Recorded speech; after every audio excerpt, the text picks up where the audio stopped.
You really think knowing a few languages gets you to the 20th floor? I'm not climbing. I'm just walking to where I should have been all along. She was 31. A night shift janitor, black, quiet, invisible. Every morning she cleaned floors no one thought twice about walking over. But that day she was heard.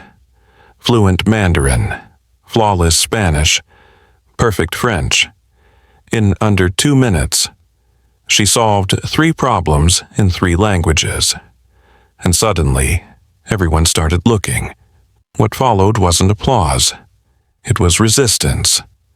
A board member sat her down to question how a woman in a janitor's uniform could dare sit at an executive table. But she didn't back down. No raised voice, no anger, just facts, just truth. I don't need to be liked, I just need to be useful. And I am. This isn't a fairy tale. It's a reminder. Brilliance doesn't always wear a badge.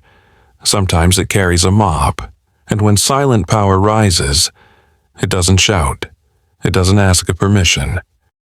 It simply steps into the room, and everything changes. Before we dive into this story, let us know where you're watching from.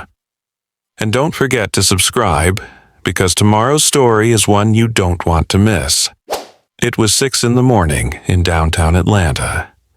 The sun hadn't fully broken the skyline. The streets still wore their silence. Inside Hensley Global, the lobby lights flicked on one by one, chasing shadows across polished tile. She was already there, a figure in a gray janitor's coat, sleeves rolled, hood pulled halfway up. Her name was Laverne Holloway. She was 31, black, quiet, a single mother who worked nights and napped in bits. She wasn't loud, and she wasn't late. She came to work, did her job, and left before most people even clocked in. She moved like routine. Her cart rolled softly across the marble, filled with cloths, gloves, and a bottle of diluted citrus disinfectant. No one looked her way. Not because they were cruel, just conditioned. Conditioned to overlook the one holding the mop. To most people in the building, Laverne didn't have a story. She was just background, a presence in the periphery. There, but blurred. Always cleaning up the pieces, but never invited to build anything herself. They didn't know she had once studied 6 hours a night just to memorize verb conjugations, that she could translate entire books without a dictionary. That, in her head, she still walked through foreign cities she'd never seen, speaking their languages like they were her own. No, they didn't know that. Because people rarely ask the janitor what she dreams about. They just assume she stopped dreaming. Laverne moved with precision, floor by floor, room by room, making messes disappear before anyone noticed they were there. Sometimes she passed the interns in the early mornings, fresh coffee in hand, ambition in their eyes. They didn't look at her. They looked through her. That was fine. She didn't need attention. She needed the paycheck. Rent was due, groceries weren't getting any cheaper, and her daughter, 8 years old and wild with curiosity, deserved lights, heat, and books. So Laverne kept cleaning. She kept her head down, and when her feet ached, she whispered to herself in Italian, softly counting steps in a foreign rhythm, pretending she was walking through Venice, not pushing a mop across a conference room. It was her secret, this private brilliance she carried like a folded letter in her pocket, a past life, a postponed future. Back in college, professors had praised her ear for language. She absorbed accents the way most people memorized song lyrics. By 22, she was fluent in 5 languages. By 24, she'd picked up 3 more. Then life hit hard. Her mother got sick. Scholarship gone, tuition unpaid. And when her mom passed, the only thing left was a mountain of bills and a tiny baby girl who needed her more than anything else. So she put away the textbooks, put on the uniform, and made peace with being invisible. Until one morning, she spoke. It started with a question. A man, clearly lost, stood in the lobby, squinting at the touchscreen directory. He looked out of place, older, nervous. He tapped the screen twice, then muttered something in Mandarin. Laverne was 10 feet away. She heard it clearly, and without hesitation, she stepped forward. "Ni hao," she said softly, her tone warm, her accent flawless. She spoke to him like it was the most natural thing in the world. The man's face lit up relief flooding his posture. She pointed him to the right elevator, explained the floor numbers, even smiled. Behind her, someone had stopped walking. Ethan Shaw, CEO of Hensley Global, froze mid-step. He didn't move, didn't speak, he just watched. Then, as if the moment wasn't incredible enough, Laverne turned and answered a delivery man in perfect Spanish, helped him find the freight dock. Then, without missing a beat, she addressed a vendor nearby in French, gently correcting a mislabeled crate. 3 conversations, 3 languages, 1 janitor. Ethan blinked. He had traveled the world, sat through UN panels, built cross-cultural training programs, but he'd never seen anything like this. The most linguistically gifted person in his entire building had been cleaning his floors for 3 years. Ethan Shaw didn't go straight to his office that morning. He followed her. Something about the way she moved, so certain, so composed, made him curious. He'd seen her before. Late nights, quiet corners, always nodding politely, never lingering. But now, he was seeing her. She was restocking paper towels in a side closet when he spoke. "Excuse me." She turned, startled but steady. "Yes, sir." That was Mandarin, right? Just now? "Yes, sir, and also Spanish and French." He blinked. "You speak them fluently?" She nodded once. "Yes." "And anything else? Portuguese, Arabic, Italian, German, Swahili." She paused. "I can read Latin too, but I don't really count that. 9 languages. No hesitation, no bravado, just calm, measured truth." Ethan stared at her, 1,000 thoughts tumbling. How had he missed this? "What's your name?" he asked. "Laverne Holloway." He exhaled, slowly. "Miss Holloway, are you free for a few minutes? She hesitated, not because she was afraid, but because people like her didn't usually get called to the 20th floor, not unless something was wrong. Still, she nodded. "Yes, I guess so." He held the elevator door, and as they rose together in silence, the balance of the entire building quietly shifted. The elevator hummed as it climbed. Neither of them spoke at first. The silence wasn't awkward. It was thick, like both were suddenly aware that something bigger was happening, but no one had named it yet. Halfway up, Laverne broke it. "I've worked here almost 4 years," she said softly. "Never thought I'd be invited to this floor." Ethan turned toward her. His face was calm, but his mind was racing. "You might be surprised how quickly things can change," he said. But even he didn't know how much was about to shift. The doors opened to polished wood floors and citrus-scented air. As they walked through the hallway, eyes followed. His assistant's jaw dropped at the sight of the janitor beside the CEO. He didn't explain, just nodded. Inside his glass-walled office, he gestured to the seat across from him. "Please, sit." Laverne sat carefully, folding her hands. She scanned the room calm, not impressed. Her eyes paused on the world map behind his desk, dotted with pins. She noticed everything.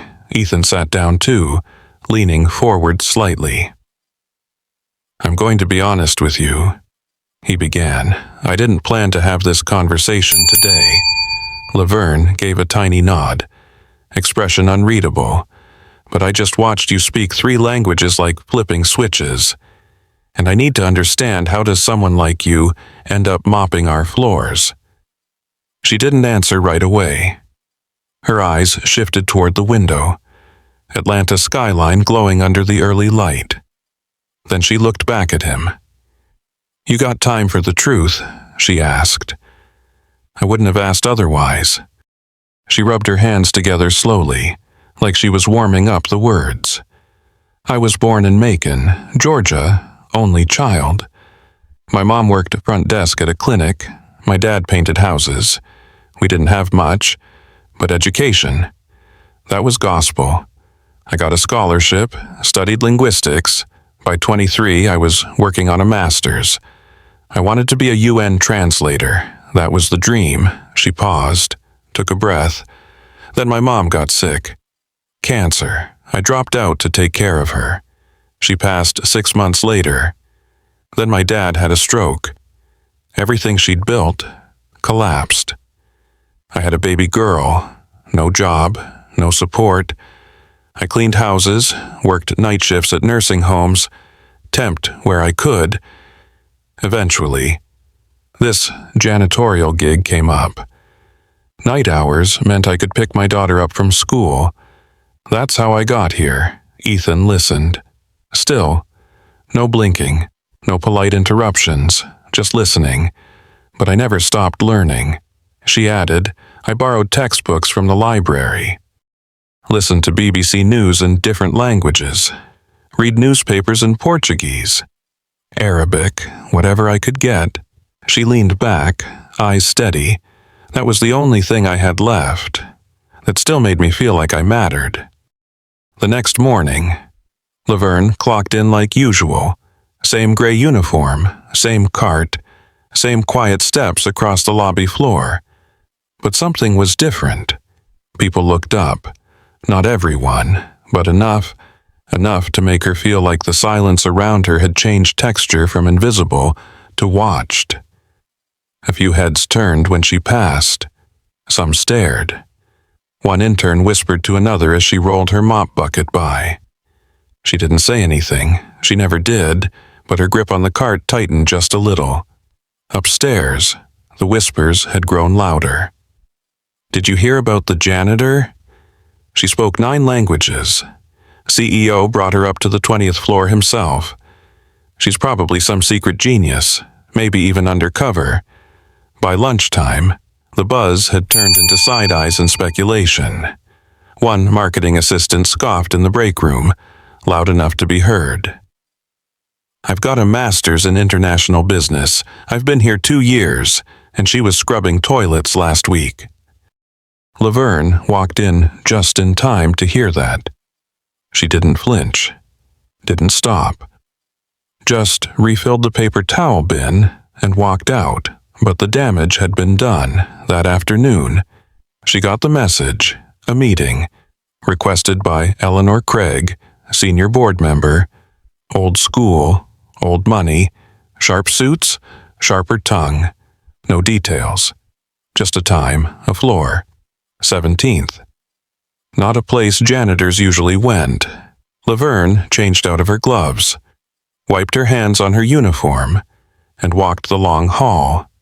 No one told her good luck. No one asked why she was going. The conference room was cold. Too many windows, too much light for something that felt this dark. Eleanor didn't stand when Laverne entered. Didn't smile. Just gestured to a chair across the table. Laverne sat. Eleanor tapped her pen, twice. I've reviewed your file, she said, flipping pages like they annoyed her. No college degree, no corporate training, no management certifications. Laverne nodded. That's correct. Eleanor leaned back, voice cool. You were a janitor here 3 weeks ago. I was a pause. Heavy, intentional. Help me understand how someone with your background is now sitting at this table. Handling international affairs. Laverne met her eyes. Calm, clear. Because I speak the languages. I understand the cultures. I've already fixed 2 vendor contracts and reopened a stalled deal in Morocco. And because no one else did. Eleanor's pen stopped moving. You think this company should be run on instinct and charm? Laverne didn't blink. No, ma'am, I think it should be run on results. The room went still. That was the first time Eleanor hesitated. Only for a second, but it was there. Laverne didn't press it, didn't smirk. She wasn't here to win a debate. She was here because she earned the seat. I don't need to be liked, she added. But I do need to be useful, and I am. Eleanor closed the folder slowly. You're a gamble. I'm used to that, Laverne said. My whole life's been one. The meeting ended without a handshake. No nod, just the click of a door behind her. Laverne didn't go straight back to her office. She walked outside, sat on a bench across the street, looked up at the building she'd cleaned for 4 years, wondering how many people still only saw the uniform. Then she called her daughter, just to hear her voice, just to remind herself who she was doing this for. They talked about school, dinner, a science project. And when she hung up, Laverne stood and walked back across the street, not faster, not slower, just steady. By the next morning, something had shifted. Not just in whispers, but in tone. She felt it. In the way people paused when she passed. In the sudden quiet that followed her into rooms. In the polite smiles that didn't quite reach the eyes. Laverne wasn't invisible anymore, but she wasn't accepted either. The rumor mill had grown teeth. She's a PR stunt. Kellerman just wants to look progressive. She must have dirt on someone. People no longer asked if she belonged. They assumed she didn't, but she showed up. Every day, on time, prepared. And when Kellerman passed her in the hallway, he didn't just nod anymore, he slowed down. You doing okay? He asked one afternoon. Laverne shrugged. I've had worse. He smiled. Soft. You're making waves. She looked up. That a good thing? Depends who you ask, he said. But around here, it means you're doing something right. That was when she knew. This wasn't just about languages anymore. It was about space. About who was allowed to sit at the table and who was expected to clean under it. That Thursday, it got louder. An anonymous message popped up on the staff bulletin board outside her office, typed, taped clean. Experience should matter.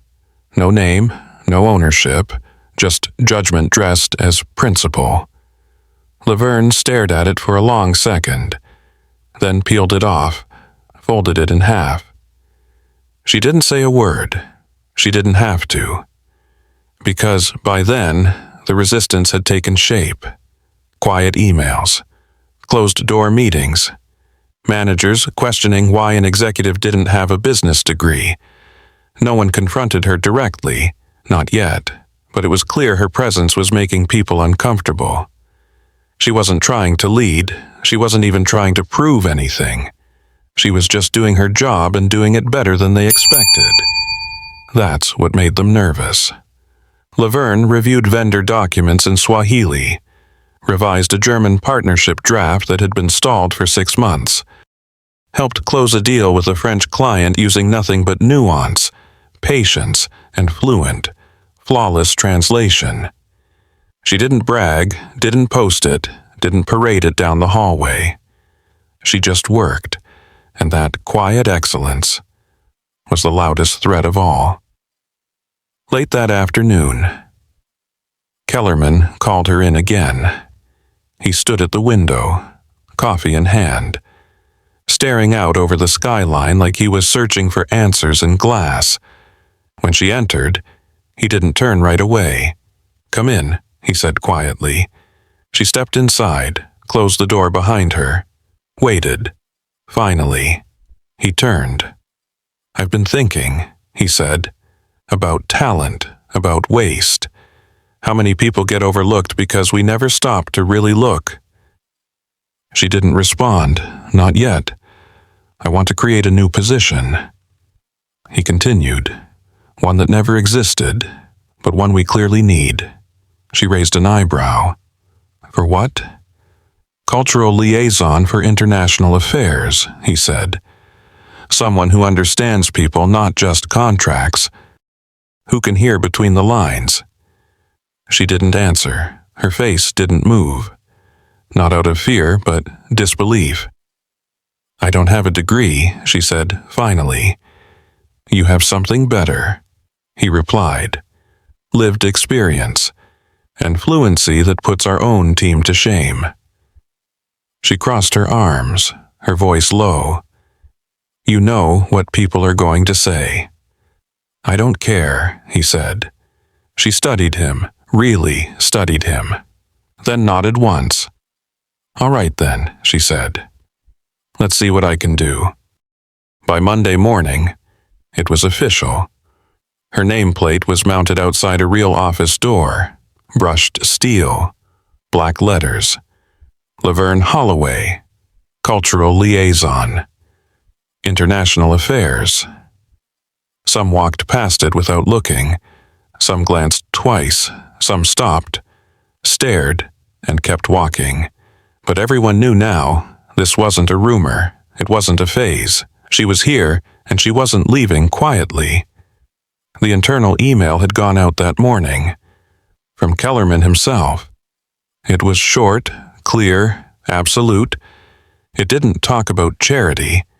It didn't use words like inspiring or exceptional circumstances. It said she was the right person for the job. Period. Still, the whispers hadn't stopped. If anything, they'd sharpened. "She's Kellerman's pet project. She's just a janitor in a new suit. I give it 2 weeks." Laverne heard every word without reacting. But it sat with her. Not like a wound, more like weight. Not because she doubted herself, but because she'd carried this kind of noise her whole life. And this time, she wasn't alone. Her first real test came that Thursday. A visiting delegation from Morocco, stalled negotiations, mistranslated emails, 3 months of polite deadlock. Laverne stepped into the meeting room in a soft beige blazer. No fanfare, no announcements, just her. She greeted the delegation in fluent Moroccan Arabic. Not textbook stiff, but human, warm, precise, with rhythm, respect, and a kind of calm that didn't need explaining. The air in the room changed, shoulders dropped. People leaned in, walls came down. She didn't just speak their language, she made them feel seen for 45 minutes. She translated with ease, clarified points that had been stuck for weeks, even smoothed over a cultural misunderstanding with a quiet joke and earned a ripple of laughter from across the table. Afterward, one of the Moroccan partners approached her. He placed a hand gently on his chest, a quiet gesture of gratitude. "No one's ever done that," he said. "Not in our language, not like that." Laverne simply nodded. "You matter, that's all." That afternoon, Kellerman stood in the main hallway. Arms crossed, eyes fixed on a plaque.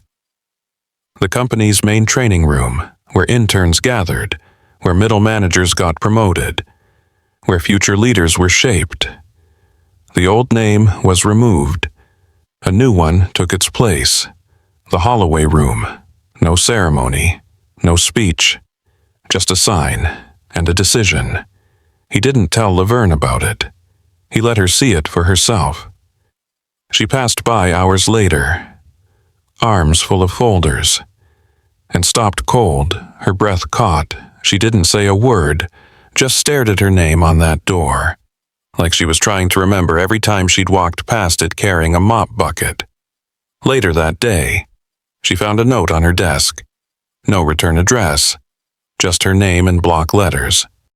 Inside was one line, "I used to think I'd be invisible forever." Today, I stood a little taller because of you. No signature, no clue who wrote it, just proof that someone had seen her, really seen her, and that changed everything. Because when silent power finally speaks, it echoes. By the end of the week, the murmurs started to shift. Not disappear, but soften, because people were watching, and more importantly, they were learning. In 1 week, Laverne caught 2 translation errors in vendor contracts, errors that had cost the company tens of thousands. She corrected terminology in an Italian shipment log, helped secure a verbal agreement with a Brazilian partner, and rewrote a training module for global interns that got approved without a single edit. And she did it all without raising her voice, without asking for credit, without needing the spotlight. People began to notice something uncomfortable.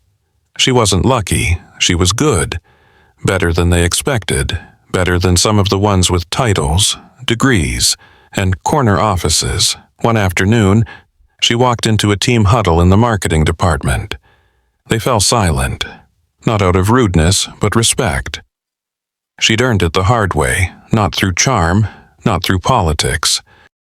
Through clarity, through presence, through work. She was no longer just the woman with the mop. She was the one people came to with questions. How to phrase an email to a Japanese client. How to pronounce a German greeting. What cultural signals to avoid in a Saudi proposal. She didn't hoard knowledge, she shared it, freely, patiently, like someone who knew what it felt like to be on the outside, just waiting for someone to explain the rules. And that's when the shift happened. Interns started stopping by her office, not because they had to, but because they wanted her opinion. Managers asked her to sit in on calls, then stayed quiet when she spoke. Even the ones who once whispered behind her back now found themselves quoting her ideas in meetings. It wasn't a revolution. It was a recalibration. People who had once scoffed were now adjusting, not because they were forced to respect her, but because she left them no excuse not to. One morning, Laverne passed by a small whiteboard just outside her office. A new message had been written. Just 3 words. "We see you." No name, no flair. Just that. She stared at it for a long moment, long enough for the weight of it to settle. For years, she'd been overlooked. Her silence mistaken for absence, her uniform mistaken for limitation. But now people were looking again, not with judgment, but with curiosity, with possibility. Even Eleanor Craig, the board member who once doubted her, had grown quiet. Laverne had been in the role for less than a month, and already she'd fixed more than some did in a fiscal year. She didn't gloat, didn't celebrate. She just worked, showed up, led, and the ones who had doubted her, they weren't gone, but they were quiet. Because in the face of competence, bias has a harder time speaking. The idea came over coffee. Kellerman sat across from her in the break room, sleeves rolled, half smile on his face. "I've been thinking," he said, "about all the talent we don't see, the voices we miss because we never stop to listen." Laverne sipped her tea. Didn't interrupt. "There are more people like you in this building," he added. "They just haven't been heard yet." She nodded. "There are." He leaned back. "What if we built something? A program for staff in non-desk roles, custodians, drivers, cafeteria workers, language training, mentorship, visibility." She didn't blink. "I've already started designing it," she said. He raised an eyebrow. She smiled. "Some of us have been building in our heads for years." That was how the voice inside Pilot was born. A new initiative, low-key, high-impact, classes after hours, workshops on weekends. Real mentors, real pay for time spent learning.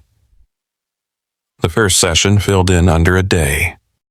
Laverne stood at the front of that first class, not as a symbol, not as a figurehead, as proof that brilliance doesn't come with a title, and potential doesn't always raise its hand. Months later, she stood on a different stage, a logistics leadership summit in Cincinnati. Executives, directors, HR leaders, all gathered in a hotel ballroom, waiting for another keynote they'd half listened to. But when Laverne Holloway stepped up, the room quieted. No PowerPoint, no flashy intro, just her. She told them the truth. I was never just a janitor. She said, I was fluent, I was capable, I was ready, but no one ever looked long enough to see it. She didn't cry, didn't raise her voice, she just told her story as a reality check. And when she finished, they stood, not out of guilt, but out of recognition, afterward. A young man approached her. His voice trembled. My mom's a housekeeper, he said. She speaks 5 languages. I used to be ashamed of that. Laverne looked him in the eye. Don't ever be ashamed of where you come from, she said. The only thing to be ashamed of is staying blind to brilliance. He nodded, tears in his eyes, and something new in his posture pride. That night, she returned to her office. It was late. Most of the building had gone dark. She opened the bottom drawer of her desk and pulled out a small object, wrapped in a plastic sleeve, her old badge. The one with her photo and the word custodial printed in faded blue ink. She stared at it for a moment, ran her thumb over the worn edges, then placed it gently back inside, not to forget, but to remember the nights she worked in silence, the birthdays she missed, the heels she clicked past that never turned around, the tired eyes in restroom mirrors she taught herself to smile through, to remember that just because no one sees you doesn't mean you're not there. And just because a system tells you what you're worth doesn't mean it's right. The lesson wasn't just hers anymore. It belonged to every unseen worker, every quiet genius, every person whose story hadn't yet been told.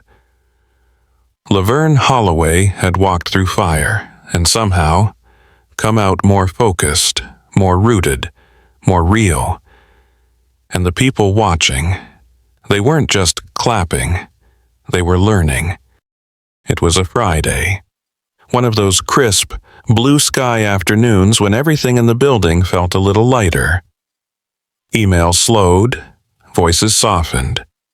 People moved faster not because they were busy, but because they were ready for the weekend. Laverne wasn't in a rush.